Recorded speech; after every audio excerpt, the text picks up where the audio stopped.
So the next discussion is an exchange of views on the Firearms Directive, of which I am the rapporteur. I'm going to hand someone else over the chair so that I can be very focused on listening to what other people are saying. So Nicola Dante's kindly asked to take over the chair. Give me a minute.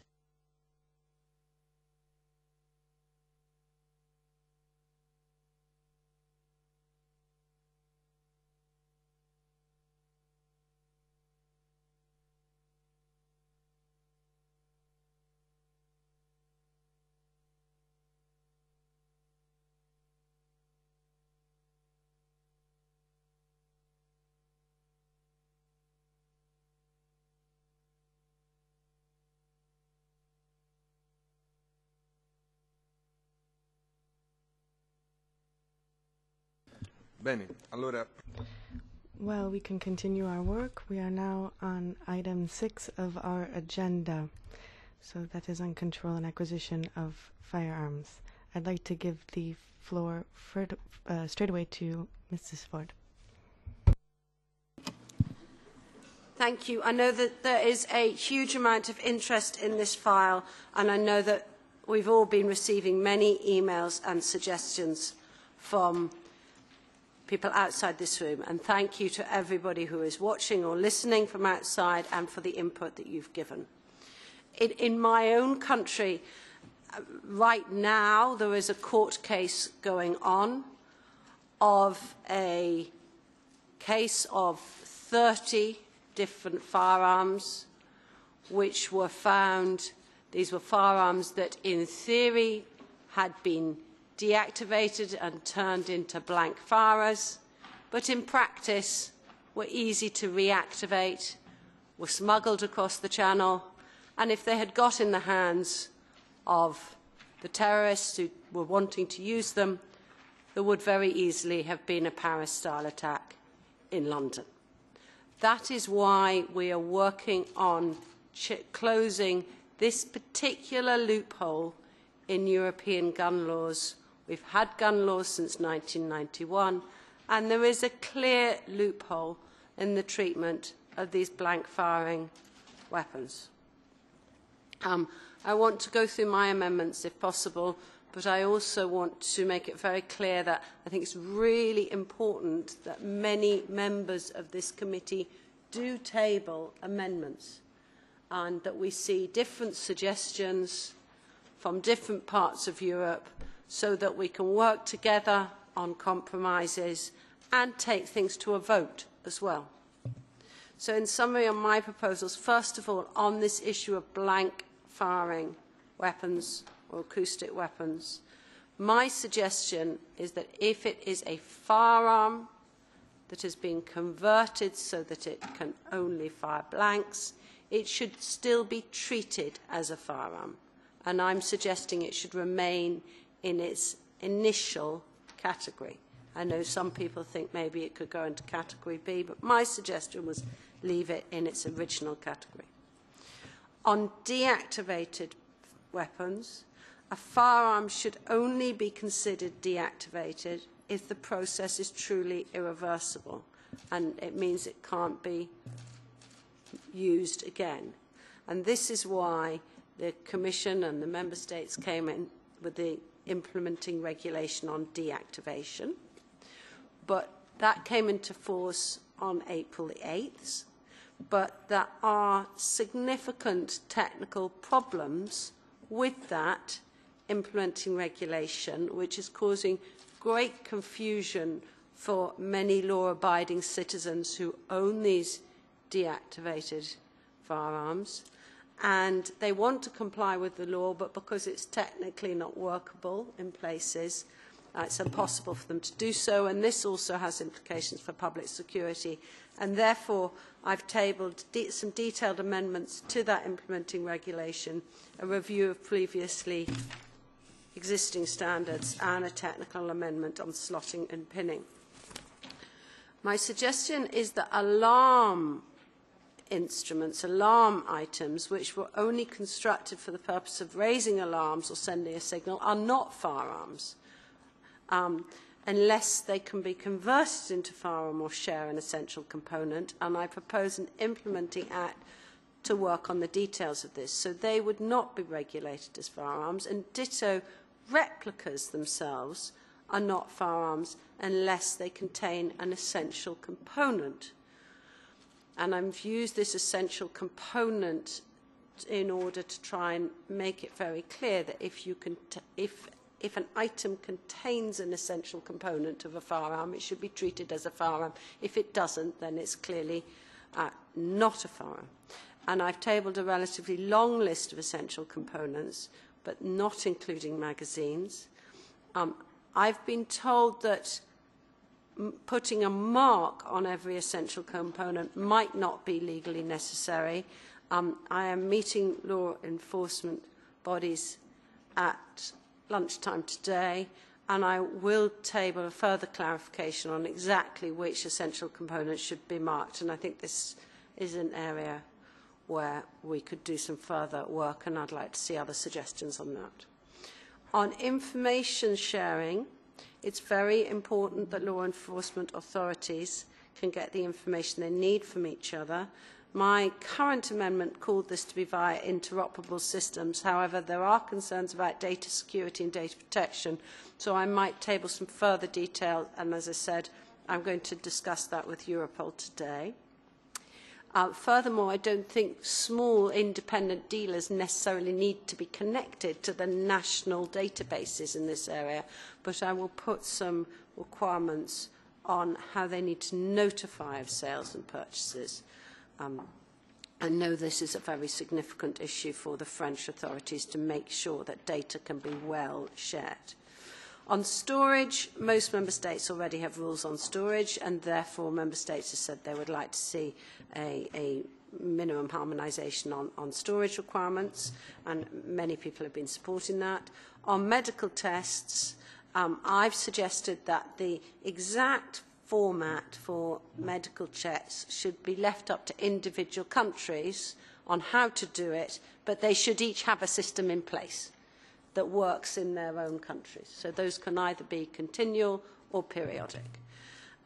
Online sales would be permitted, but the final transfer needs to be face-to-face with authorities. So you could advertise online, but you need to make sure that the final transfer is properly verified face-to-face, and you're checking that the person that you are transferring to really does have the authority and the correct certification. I propose tighter controls on the sale of ammunition. On special situations, there are special cases where member states need to be able to give permission to hold firearms that would not normally be permitted to the general public, such as national defence, education, research, historic study, proof houses, etc. And I've suggested to be able to put that Article 6 exemption for member states to be able to give those authorisations in the text, but I've noted that these should be strictly limited and only given where it's not contrary to public security. And also tightening up the sort of issues that member states would want to look at, for example, with a museum or historic collection in terms of the storage and the public security issues, to make sure that public security is not put at risk by this. On categories of firearms, this is the A7 issue. The proposal to recategorise the semi-automatic firearms for civilian use that resemble weapons into category A would have caused many practical and legal problems, and we've heard how, for example, in German law, when they tried to do this, it was not workable legally. And therefore, I've proposed that this category A7 should be amended to only cover semi-automatics, which have been converted into automatic firearms. And I know that's an issue in some member states. I would like to see some alternative suggestions as well on that area.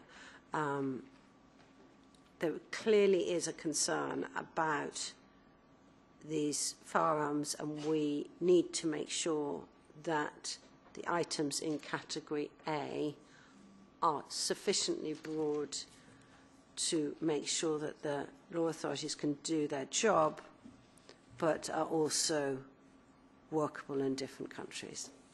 On modification and conversion, I've tabled an amendment to make it clear that only dealers can undertake conversions. This was at the suggestion of the Commission.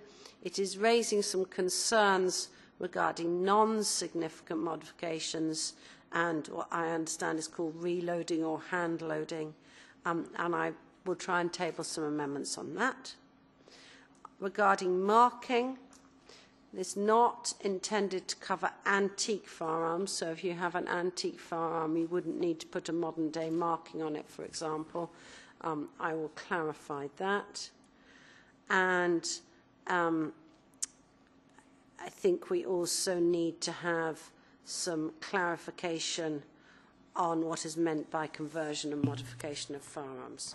So I'm open to further amendments and open to further suggestions. There's a technical issue that the Amendments Act for AM system has not yet been available for other members. So I'm going to suggest that we extend the deadline for amendments to next Thursday to give us one more day in order to compensate for that. So at the moment it's Wednesday lunchtime and this will give us till Thursday. But the Secretariat will need to look at that. Personally, I think it's important that we get the right amendments tabled and we make sure we get the right language rather than we try and rush through a proposal. I have been listening very closely to the conversations that have been happening in Member States. I've met many representatives of different Member States and I know that the Council are having a lot of different working groups and technical meetings as well. Thank you. Bene, grazie alla Thank you very much to the rapporteur.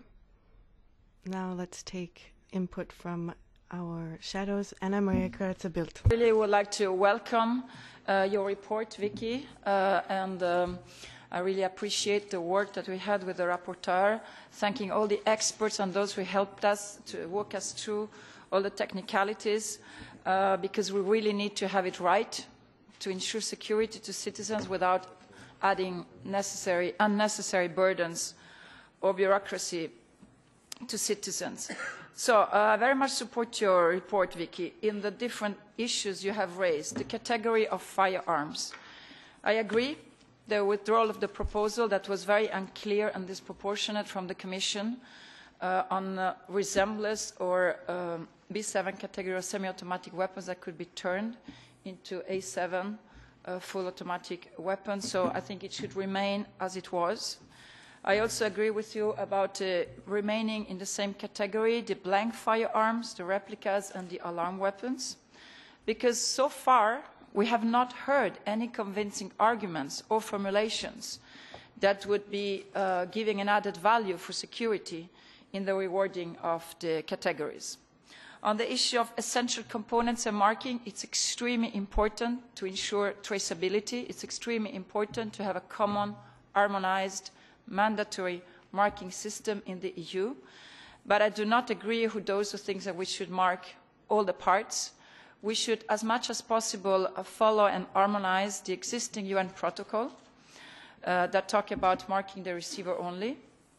But I could very much go with you on the issue of marking the essential components when it's feasible and with a pragmatic. You are putting in your Amendment 25, for instance, the issue of marking the chamber and the body. And to me, what I hear from the experts, that might not be really an essential component, might not be really feasible. Let's talk about that. But the idea of marking the essential components and not marking all the parts, I think is what we in the EPP will follow. It is also very important to the issue of the medical checks. Of course, people that are not physically or mentally fit to own a gun should not be able to do it. But I follow very much your line to acknowledge the different systems already existing in the member states, where some member states really have a good way to do it. For instance, when it is left to the doctors to have the responsibility to report if their clients, if the patients are not fit to own a gun. And And I think it's very important, as you also put in your amendment, to have a good system of checks by the member states. The issue of timeline and time limits for licenses, again, to decrease it to 5 years. Just to take an example, in a country like Sweden, you have more or less 700,000 legally gun owners, and you have about 2 million weapons, more or less. That would create an enormous burden of bureaucracy when the authorities already tell us that it's a very lengthy procedure and they have backlogs. So it's not really the right way to proceed, and it wouldn't have an added value. Always looking with the securities as our main concern and combating illegality as our main concern. This would just add costs and bureaucracy. So no to time limiting of licenses. I'm very happy that you added and increased and introduced the concept of safe storage, because it's very important that legally owned weapons, for citizens that really want to use it for, for sport or purposes that are totally legal, they should not fall or be accessible in any way to children or to those who want to use it illegally. So this, I think, it's a good step forward. On the issue of distance sales, I think it's very important, again, to have checks and transparency, but not to hit unnecessarily and in a disproportionate way people living in the countryside, in the rural areas. So I think we should keep the distance sales. We should have a very strong check, as there is, on licenses from the police, both of the seller and the buyers. But I'm not sure that in the middle of nowhere in Lapland you can have a physical meeting at the last step of the buying process. And I'm not sure that would add any security. So let's look into that. But definitely there should not be a ban of distance sale. The last point that I think is very important that you add in the report is about information sharing. Of course, there should be more cooperation. That's the whole idea of renewal and modernizing the directive. More information sharing, better cooperation, exchange of best practices, interoperability between the different member state systems to be able to make a clear distance between legally owned and illegally owned weapons, that should not be turned into the wrong hands. And in conclusion, I will very much look forward to continue to work with you and the other shadows. I'm sure we'll reach a good and right balance, and I will table some amendments. And I'm happy that in this report you have really clarified some parts of the report from the Commission that, in my view and the EPP view, were extremely unclear and needed to be dealt with. Thank you very much. Grazie. Thank you very much. Now S&D, Mr. Cofferati, please. Grazie. Thank you, Chair. I should like to thank Vicky for this work that she's done up till now. There is much still to be done, and it will be hard work. We have a proposal that is very complex indeed, but in addition to that, we have a situation in which there are big differences from country to country. The rules in place are very different from country to country, and of course the histories too, the relationship that exists, and the use of firearms. Firearms, of course, being those that are used for hunting and sport and for other reasons as well.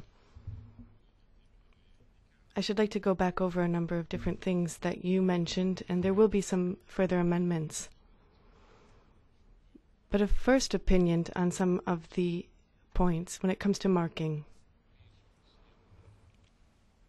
My feeling is that it's extremely important to have marking on all essential components of a firearm, so that we can be able to break every element down and put it back together. That way we would be able to fight illegal use of the weapon. It would also assist us in fighting counterfeit firearms. I think that the proposals that Vicky has made are very good when it comes to exchange of information and best practices. anything that contributes to heightened transparency in this sector is of great importance. Of course, with a view to protecting citizens. Of course, there are citizens that are using the firearms for sport or for hunting and not for other reasons. That's the grand majority. There's been a proposal for continuous monitoring.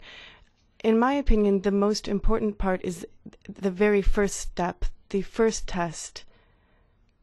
Following on from then, we can adapt to the conditions in each individual country. But the most important thing is the very first test, so that the initial test is one that is the same in all countries. And this when it comes to the medical tests, so that we know that the mental health of the individual is solid enough to be able to possess a firearm. When it comes to museums and collectioners, in my opinion, we need to make further effort to try to separate these 2 points. Museums are one thing, and collectioners are another.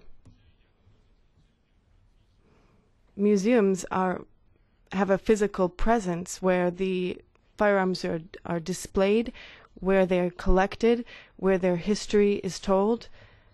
Collectioners, on the other hand, are individuals. So they have a collection, they maintain those firearms, and as Vicky knows very well, there is not a single legal definition within Europe as to what a collectioner is. But this should not prevent us from making a distinction, I think, between the rules that would apply to museums and those that would apply to collectioners. Objectively speaking, there shouldn't be any distortion from museum, but I think when it comes to collectioners, we could see some difficult, challenging situations to address. When it comes to online sales, my feeling is that the Commission's initial proposal is quite interesting. We could find perhaps a compromise where we would exclude ammunition. But I think that the thorniest point is going to be verifying who purchased the firearm. This has to be done by a third-party authority. It can't be one of the 2 first parties. We need to have this third-party control. Who purchased what and why? This is of great importance. That's why I believe that we need a public authority, a third-party authority that would be in charge of verifying the legitimacy and the correct purchasing process. When it comes to Category 7, my feeling is that we need a single definition, and where we're not looking at replicas, because replicas is quite ambiguous, really. And it doesn't do away with the contradictions that exist and that we've discussed. We are going to need objective elements, I believe, and not just this vague criteria that one firearm looks like another. Now, what could these objective criteria be? Well, they might create a situation in which the scope is actually far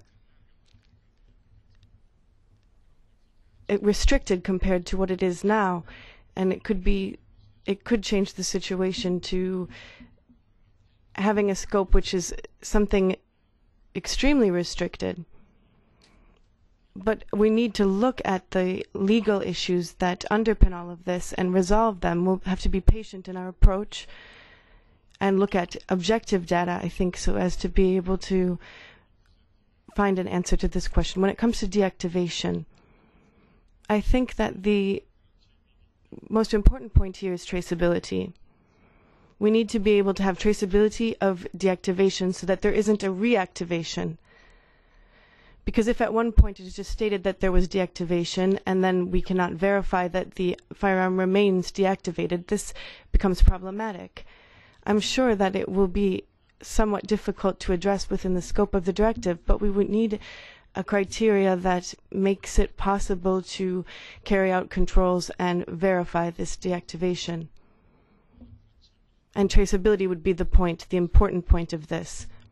So being able to trace deactivation. So these are general observations, and I think that Vicky has made some very important comments, and I share them. And I undertake to work with the other shadows, as well as with you, on some of these issues that I have just raised. Keeping in mind that I think that the report is very positive, and I think that the exchanges that we've had on them have been very positive. I know that there's still much work to do, but we have made very positive strides in their work together. Thank you. Now, Alde. Thank you, and first of all, I would like to congratulate you, Vicky, for your initial draft report. I believe it's an excellent basis for our work on this very important piece of legislation. I keep receiving more positive emails from the Czech citizens, and they are happy to see progress on the side of the European Parliament, and especially they welcome the fact that you attentively listened to all stakeholders raising many concerns about the first proposal of the European Commission. There are several issues I would like to raise where I think we should do a little bit of more fine-tuning in order to bring the text of the report even closer to what I believe would be an ideal outcome. I totally support your proposal concerning categorization of semi-automatic weapons, or B category of weapons. We welcome deletion of proposed A7 category, which would ban semi-automatic weapons which resemble to automatic ones. As we all know, this proposal was very problematic from its very beginning and raised many questions that it provided solutions. As you rightly put it, it would cause many practical problems to implement it properly. There is, however, one additional proposal concerning categorization of weapons in the Commission's text, the so-called A6 category, under which semi-automatic weapons converted from automatic weapons would be prohibited. I know that your report brings in measures concerning converted weapons, including the conversion process itself, which I totally share. Nevertheless, in this case, I believe we would need some more clarification from your side, and we will propose amendments to this part of the report. So I would like to ask you whether you could explain to us more in detail your thought on this category. When it comes to other provisions, I very much welcome your proposals on definition of weapons, including the essential elements of firearms, on rules concerning manipulation with deactivated weapons, on online sales, ammunition, and also on medical checks. There is another point which I believe is very important concerning the possibility for member states to grant exemptions for when it comes to possession of some categories of weapons. We were missing this in the Commission's proposal, and I am glad that your draft report brings it back.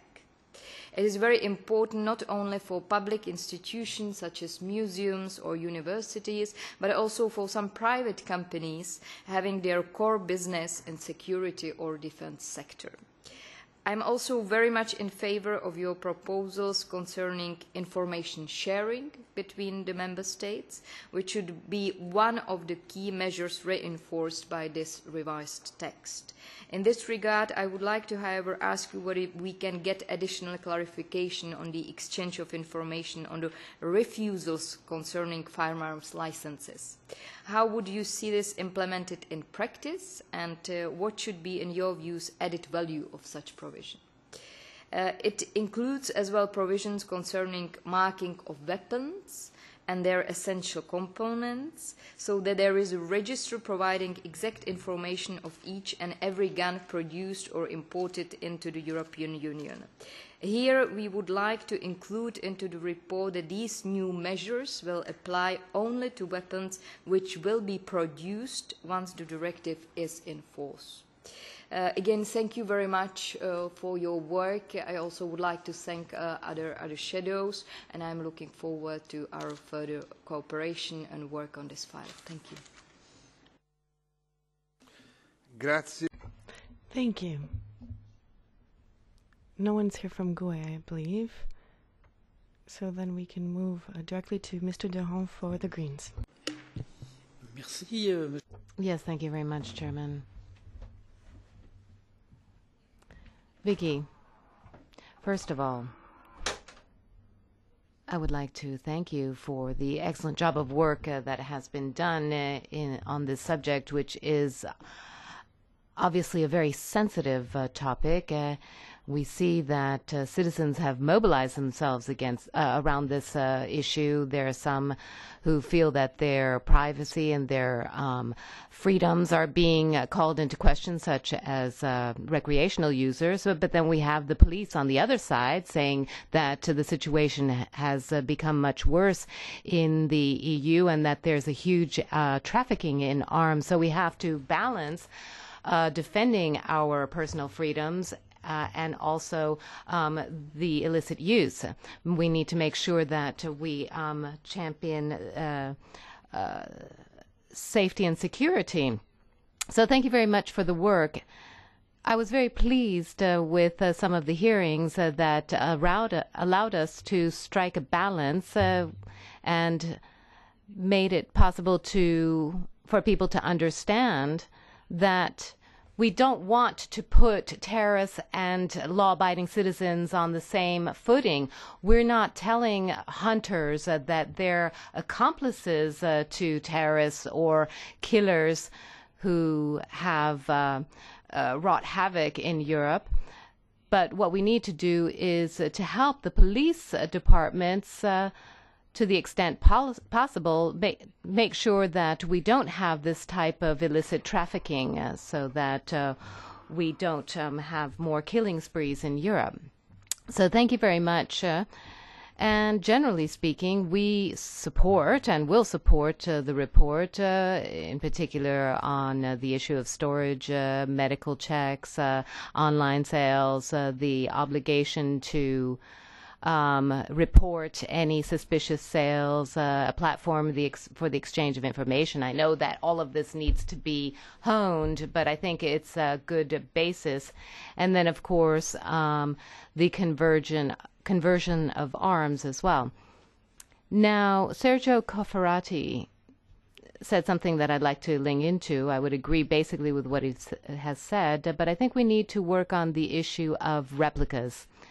Quite obviously, the definition that the Commission put forth at the outset is not apposite. I mean, if it's a toy, you can't put that on the same footing as a real replica. So I think we need to bear in mind that certain replicas can be converted into real weapons, and that's dangerous. And so we need to find new terminology here. We need to find a way to couch this that replicas cannot be used as real weapons.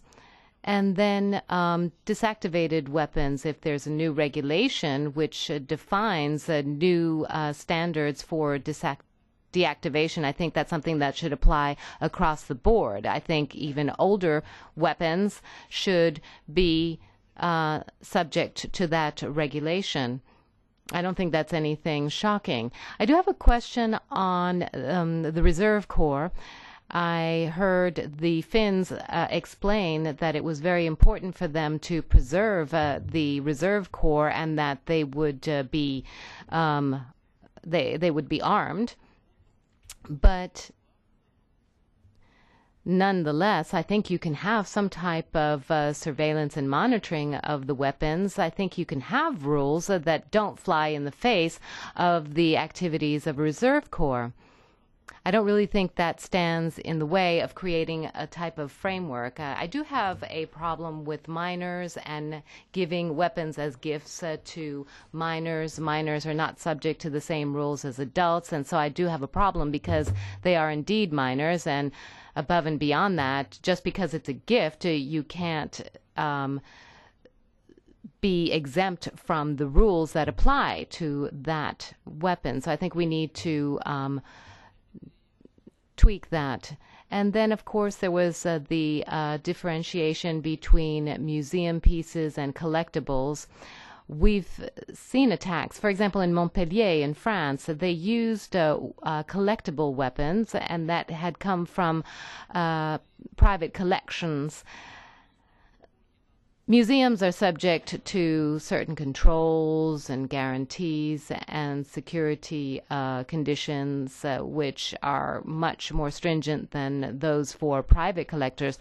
So I think we need to draw a distinction there between museum collections and private collections. And then finally, I consistently have a problem with semi-automatic weapons that can be converted into automatic weapons. I've understood that's very difficult to define, but the police departments have been very clear.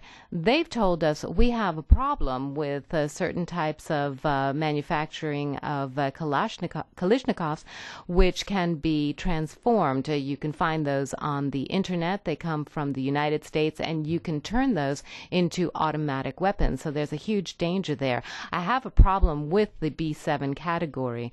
I know we've talked about this at length, and I know that some of you would like for those semi-automatic weapons to remain in their original state and classification.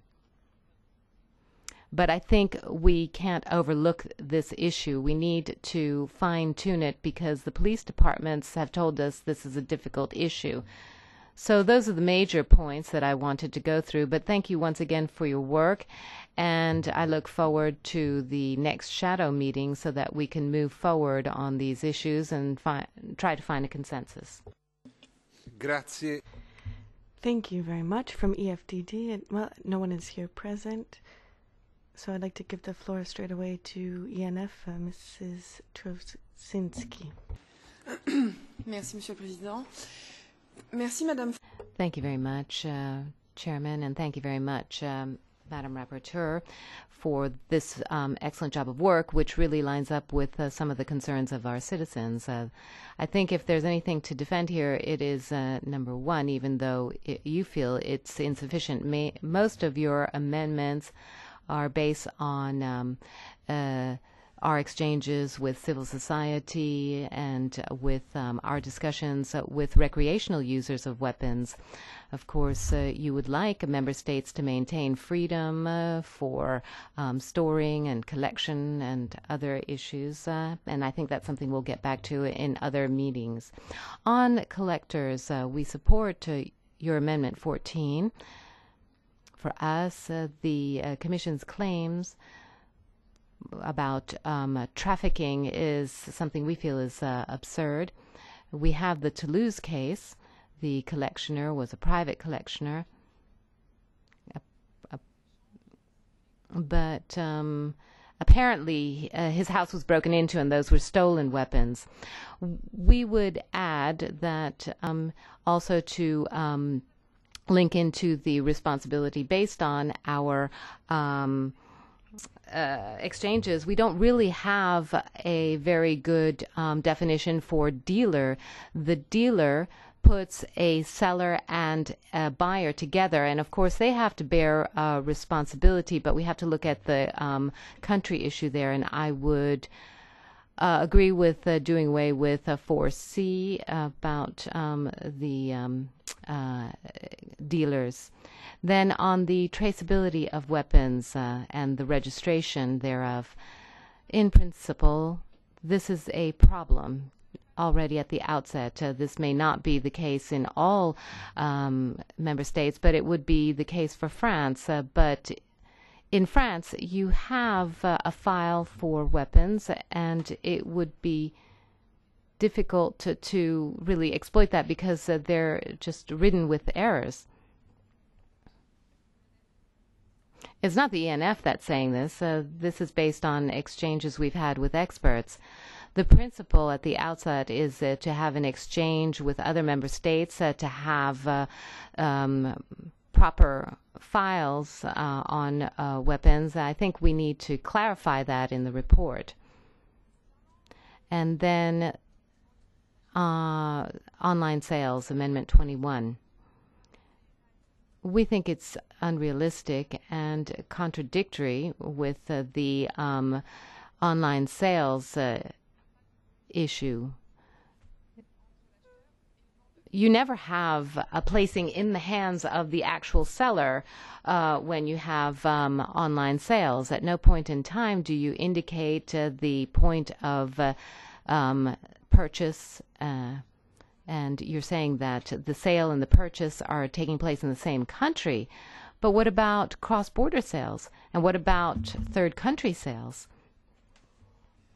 And then there is the labeling or marking issue. You say that weapons should be marked in an indelible fashion with the manufacturer, the country, the year, and the serial number. There are two problems inherent here. For example, some bodies are actually made out of plastic, and so they cannot be indelibly marked. And then there is the retroactive marking of already manufactured weapons, and this is something that could jeopardize their collectible value or historical value. We would support Amendment 77, but I think we need a clarification on the A6 category, the reclassification of automatic to semi-automatic. These are demilitarized arms, weapons, which are very popular among sharpshooters or shooters in member states. And there could be a problem with compensation issues. We will be proposing amendments along the lines of what I've just said, and we feel that some of these issues are absolutely necessary if we want to combat trafficking of weapons and to avoid any further attacks in Europe. This will not hold weight vis-a-vis the ideology or fanaticism of terrorists in Europe, and there is no European border, and basically it's a free flow. And experts have told us that this is an important issue in combating trafficking and avoiding attacks. Thank you. That concludes our contributions from the shadows. We have a long speakers list. 12 colleagues have asked for the floor, and we don't have a whole lot of time. Therefore, you will each have 1 minute for your contribution so that we can leave time to the rapporteur and the commissioner to answer. So, Mr. Metza, please. Thank you very much, Mr. Chair. I would have liked to speak in Maltese because of the interest that this is generating in Malta. However, there is a technical issue, so I will speak in English. Let me start by thanking you, Mrs. Rapporteur, on this file. The approach that you have taken, we think that is a step in the right direction. The deletion of any link or association between terrorists and legal owners of weapons and the removal of the references to collectors as a possible source of trafficking of firearms are a clear example of this. The move towards better respecting the principle of subsidiarity should also be commended, such as the rewording of Article 5 that refers to the establishing of a monitoring system that includes medical checks instead of the more rigid Commission proposal referring to standard medical tests. I think, however, we should still improve the text. We do have systems already in place, and I thank you, Madam Ford, for having been so welcoming to the Maltese stakeholders in this regard. Finally, we need to make sure that the definition of essential components should include a technically precise list to avoid misinterpretation. And the same goes for the term modification, which also needs to be defined. And the explanatory statement of this draft report mentions that the status quo should be maintained wherever there is insufficient evidence to justify changing it. Thank you. I tried. Grazie. Thank you, Mrs. Thank you, Chair. I also would like to join previous speakers in congratulating Vicky for this very balanced report. She's done a lot of work there, but a lot of work has to be done because there's a lot of interest. I would like to concentrate basically on the issue of collectors. I do not feel that collectors are justified to be included in this report for the simple reason that if the scope of this report, and I think we all agree, it is to balance out the public safety and the availability of arms, to link collectors to terrorist attacks, I think it is not on. So I think we should appreciate that collectors are really small museums, and we should better define, maybe give a legislative definition to what collectors are, and possibly have them licensed as well in order to be able to control better.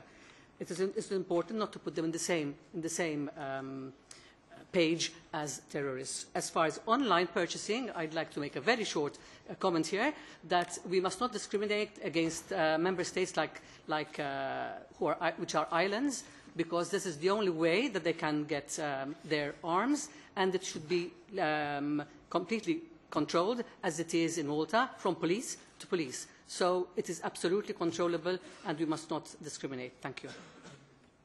Grazie, l'onorevole. Thank you, Mr. Halla-aho. Thank you, Chair. I want to thank Mrs. Ford for the good work she has done with the report. There are, however, some details where further improvements could be made. You have correctly rejected the Commission proposal to ban certain semi-automatic firearms based on their appearance, the new category A7. However, we should also reject the proposed new category A6, which would mean a ban on semi-automatic firearms which have been converted from automatic ones. There are no objective reasons for this ban, whereas it would have serious consequences for the citizens who own these weapons. It would also be very difficult to define and distinguish such firearms. In Amendment 13, the rapporteur proposes that collectors should be able to keep in their possession Category A firearms.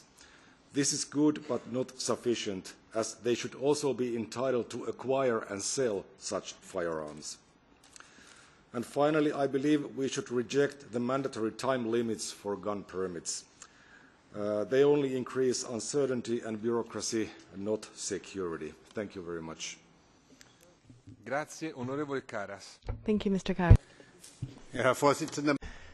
Thank you very much, Chairman. Ladies and gentlemen, I'd like to begin by thanking the rapporteur and also my colleagues, because it made the debate a whole load more objective. Because if you look at some of the things in the press, or statements by Mr. Obermeyer and others, they are using this directive to bash the EU. And what we need to do is to change or amend the Commission's proposal and make it more objective. And I think the rapporteur has done a very good job of work on that.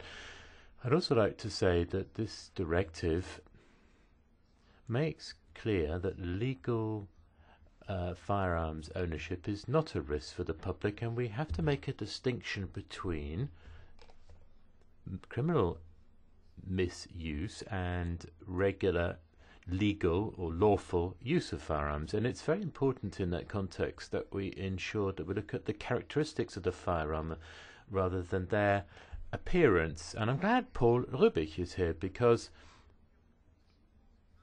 we've got different traditions, different types of laws, different experiences in our different countries, and the rapporteur was saying herself that we have to look into these differences and we have to have mutual recognition, and on the basis of those differences we will then be tabling amendments accordingly, and I'm grateful for the extension to the deadline for amendments. Thank you very much.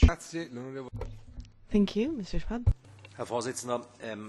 Thank you very much, Chairman. I would just pick up on what Mr. Karas was saying. If I look at what citizens in my constituency send me every week, then they look at the Commission's original proposal, but then I look at what the Shadow Rapporteur, Anna Karatza-Bilt, has presented, and the Rapporteur has presented. It's not only helped us to make this more objective, but to focus in on the essential questions about lawful ownership of weapons in Europe and the issues of cross-border matters, and then that we would have the same degree of security and safety throughout Europe. And this is a necessity, without doubt, and there is a need for it because we've had the terrorist attacks in Brussels and Paris, and this has brought the discussions to a point and have breathed new life into them. So with online trade, we need to go down the road proposed by the rapporteur that authorizations for weapons licenses should be allowed to continue on the basis that we have at the moment, the member states, and we've got categories of weapons, and we need to check these very carefully without making those that have legally acquired firearms put them in a difficult position. So all of what's gone into this has helped very much with a constructive way forward.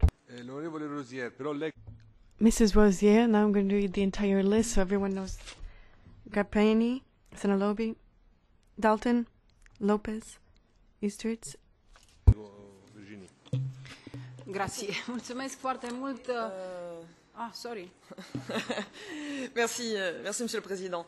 Je voudrais remercier. Thank you very much. I'd like to thank the rapporteur for her excellent job. It was a difficult job. It's a very hot topic, as it were. It's very difficult to really find convergence between recreational use and terrorist use of arms, but there does seem to be a lot of spillage in the or spillover between the two markets. Now, we do agree on many points, and I'd rather use my speaking time for points which I feel require further clarification. Now, the definition of a weapon, it's a bit vague still, but I think we're trying to work on the issue of essential elements, and I think using that we can find a common ground, but we need to continue working. And then on the medical checks, I was assured that you said that we need medical checks, but I think we need to be a little bit flexible on the form, and then clarification on categories A and B. Appearance is not the right criterion. I think we need to look at this from a more technical point of view in order to clarify it. And then, of course, I have some more problems with the proposals in the report, the request to reject the Commission's proposal, which really is contradictory to the proven need for a revision of the text. Amendment 12, you talked about the possibility of extending Category A for defense or self-defense. That's a bit difficult to accept. And then museums and collectors, that's difficult. Sales online, that's also a bit broad in the way it's described. And then, of course, minors, that's also couched in too broad terms. Thank you. Mulțumesc. Este un raport extrem de important și în același. Thank you very much, Chair. This is an extremely important report, but it's a difficult one too. And we can see that all of the shadows and the rapporteur have really delved into this subject in full. I think that Mr. Karas was correct when he said that we need to now speak to the general public. It would be a shame, after all of the work that has been done, to not make our point understood. We do not want to restrict the freedom of our citizens. We want to protect it. In the initial Commission text, there is nothing on the mental health and the physical health of the individual who possesses a firearm. I think we need to state this clearly, that we will need a medical check. Another subject that surprised me, and I had a chance to discuss this with the Commission representative in Strasbourg, the fact that minors can possess firearms for hunting. I cannot accept this, and I will table an amendment as to that. We can understand that there would be a reason for recreational firearms, but not in this wording. And I think we need to look at what individuals are doing with their firearms. They may use them if they have an authorization, but they also need a certificate that attests to the quality of their health. Otherwise, we might run into major issues.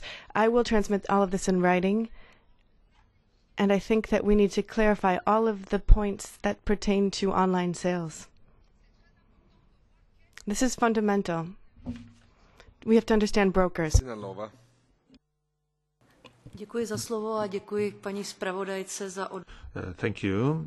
Thank you to Madam Rapporteur for the huge amount of work which moved the report in the right direction. I think that if our goal is really a better safety and better security in the European Union, then we should consider the right kind of measures in order not to become counterproductive. We certainly shouldn't take away arms from weapons from some people who are just fit in physical and mental sense too. We in the Czech Republic, we think that we can face problems like if we want to restrict the owner circles, then some of the weapons can get to the illegal side of the law. And we have tens of thousands of legally held weapons in the Czech Republic now. Also, the category A7, it's a good process that we have there, but we also need to modify the A6 category. If there was conversion and also if there was a verification, then everything's okay, and we shouldn't take any more steps. And I will submit some amendments later. Thank you. Thank you, Mr. Pospisi. Děkuji pěkně, pane předsedo. Už to mnoho bylo řečeno, já chci pouze podpořit základní tezi, že zpráva. Thank you, Chair. I think that Madame Ford's report goes in the right direction, which is very good. We have a huge debate in the Czech Republic now, and this is something which is unprecedented as far as debates about European issues go. So let me mention 2 points. First, we are happy that A7 is no longer part of the directive, but we have a similar problem with A6, and perhaps Madame Ford could give it more thought. When the conversion of an automatic weapon happens and it is under the control of the authorities, then we think that if A6 stays in the directive as is today, about 40,000 legal semi-automatic weapons would be concerned in the Czech Republic. And if A6 stays there, and I disagree, then we should have very strong reasons for that. I am in favour of deleting A6. And also it's the marking of all parts of the weapon. I think that shouldn't be retroactive. Thank you. Mr. Dalton. Thank you very much, Chair. I'd like to thank the rapporteur also for her work on this file. She's consulted with stakeholders across the spectrum, and I think that shows in her reasonable and balanced proposals. I'm particularly pleased to see airsoft excluded from the scope of the 1 and 85, and I hope they go through the committee and the plenary. It's really important for my region particularly. And I think the rapporteur has tried to target existing loopholes in the system, but avoiding penalising legal firearms owners and to improve the clarity of the Commission text. And I think that's very good work on a difficult issue. But I am still worried about the general direction of the Commission text, so I really hope we can make it fit for purpose. The real problem for me is that we're focusing on legal firearms. So we're focusing on people who already comply with the law. Yet in terms of security, our real problem is with illegal firearms, which are not being traced, and when they are traced, information isn't being shared across member states. Now, illegal guns that have been used can be traced. I've seen the forensic labs that show how they can be traced, and supply lines can be identified, but they're cross-border and often outside the EU by definition, and they are definitely not being used by people who want to play by the rules. So my plea to everyone really here, and particularly to the Commission, is don't penalise legal firearms owners because of our inability to deal with the problem of illegal firearms, because that won't solve the ultimate problem. Grazie. Thank you, Mr. Dalton. Mr. Lopez Isturiz. Thank you very much. I'm speaking as a Spaniard on this issue, and I understand that many people are outraged, many hunters in Spain are outraged by this Commission proposal. And why? Well, I can understand that for the Spaniards, we've asked for some attention to be bestowed to terrorism, and nobody can teach us any lessons in this area. We want to share our experiences, and I think Spanish hunters want to do what's necessary to make sure that this legislation comes forth in the right terms. I'd like to thank Vicky Ford. It's a huge effort.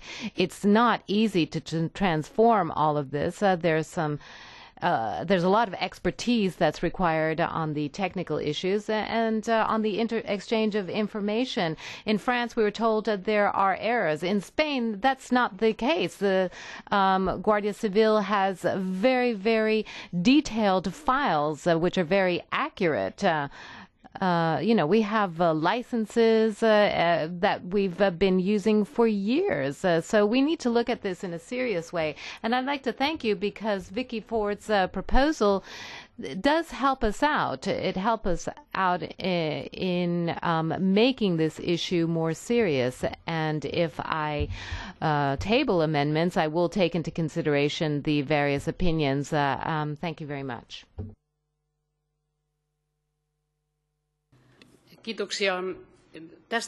Thank you very much. This is a very strong statement that the European Parliament wants to stand in the way of illegal arms being bought and sold. Now, there are various national problems, and I think that the rapporteur has taken those issues into consideration. For example, the exception clause that has been added to Article 6. I think that's very important, but I do have a question that I'd like to raise. Is this couched in too broad terms because it talks about an exception or exemption for self-defense? This is something that could lead to strange interpretations and people acting improperly, and so it might take this in the wrong direction, but I'd like to thank the rapporteur for her work. Very well, thank you. That was the speakers list. We have a few minutes' time. I'd like to ask the Commission now to speak, and then we'll give the floor back to the reporter to conclude. The Commission, please. Thank you very much, Mr. Chairman. Just 1 or 2 minutes, if you don't mind. First of all, we think Mrs. Ford's report contributes a number of very interesting proposals that improve the Commission's proposal, and we could support them. 2 important points. The scope of the directive. As you know, when it comes to museums, we've had a chance to express that some flexibility would be justifiable. However, that flexibility would not apply to the collectioners in the same way. They can continue to possess firearms, but in the same way as recreational weapons. So it wouldn't be active military firearms. So collectors would have to fulfill the same recreational arms holders. Now, as comes to the exceptions, the current wording is very flexible, and I think that it would leave too great of a loophole.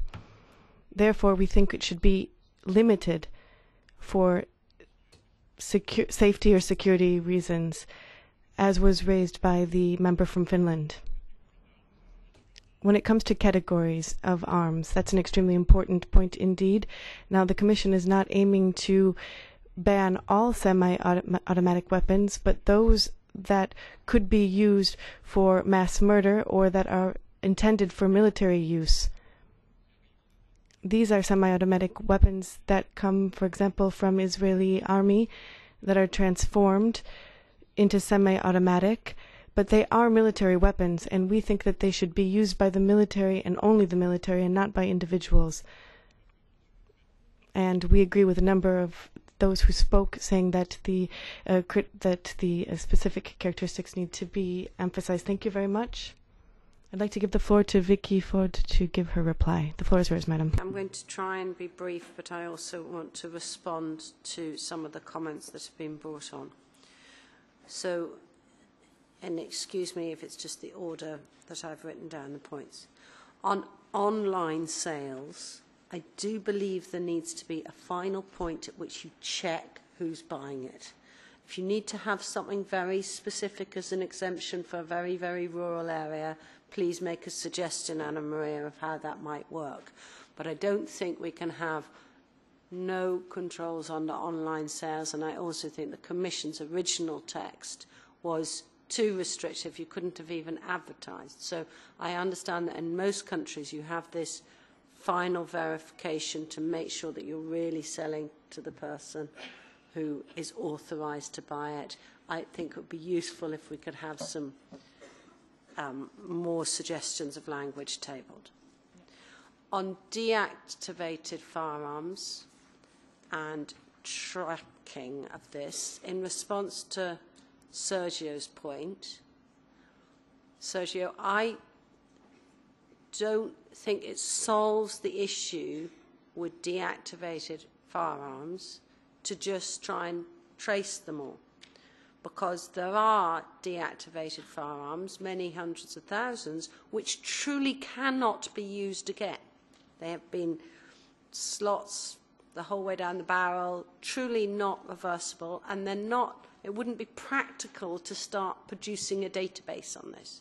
So this is why I've talked about very, very strong standards to make sure something that is deactivated is truly not reoperable, can't be made to work again. This is not, what was the phrase in French? It's truly cannot be made to work again. On essential items and marking, this is complicated because I've just heard the Socialist rapporteur saying that every essential item should be marked, but I think it was actually the Italian manufacturer who said that's not workable, it's not practicable. So I'd like to go through with some technical expertise to really understand which components need to have the mark. And the mark shouldn't need to apply to historic collections, historic items.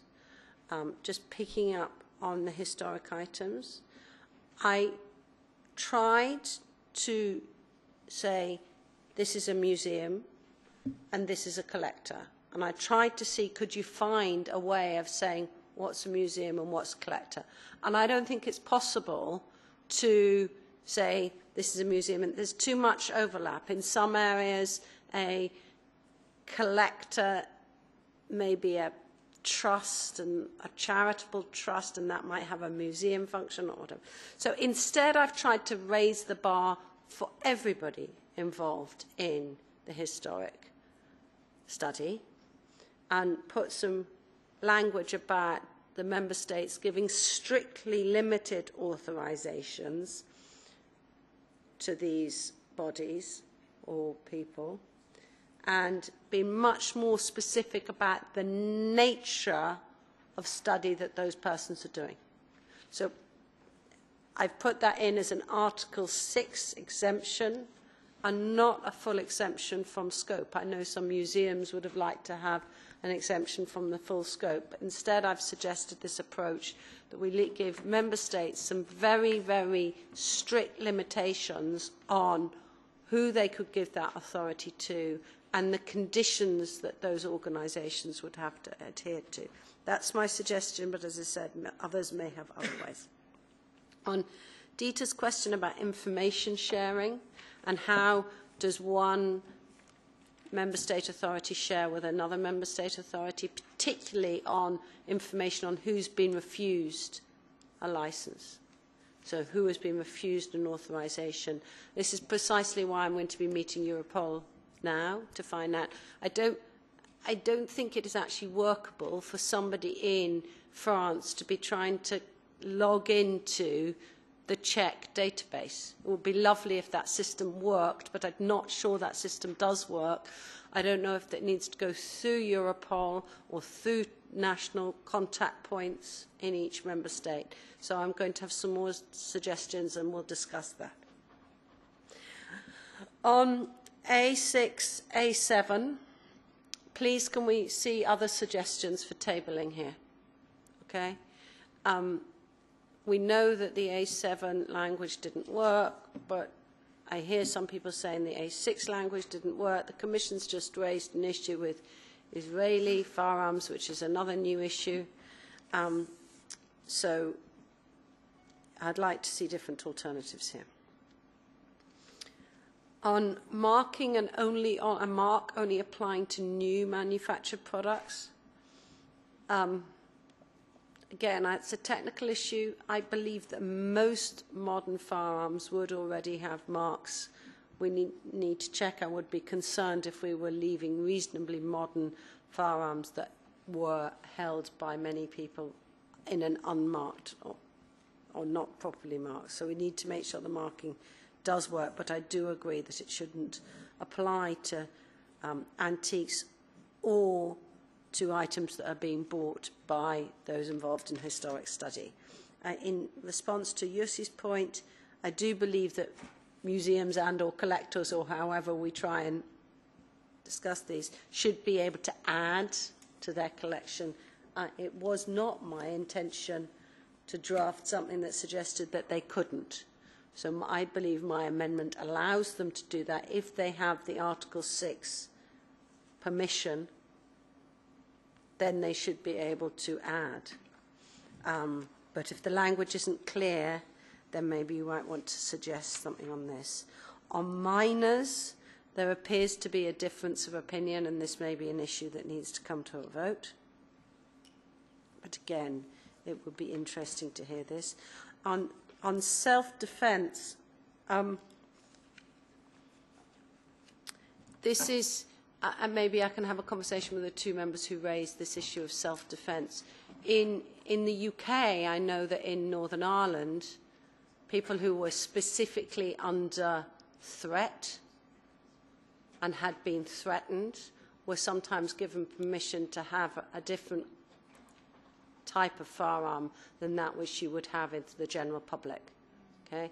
And I know that that's true actually of some of our own colleagues. So this is not meant to be for any person having a saying, I'm under threat and I need to have a special firearm. These were very, very specific, strictly limited authorisations for people who found themselves in particularly dangerously targeted situations. So that's why I mention that I believe there's a similar issue in other member states as well. And on replicas, okay, anything that is capable of being converted into a firearm is, under Article 1.1, a firearm. That's what Article 1.1 already says. So anything that could be converted into a firearm is in the scope. If it's just a toy and has no essential components that it shares with anything else, it's out of the scope. That's what the language is meant to read. Thank you. Bene, grazie.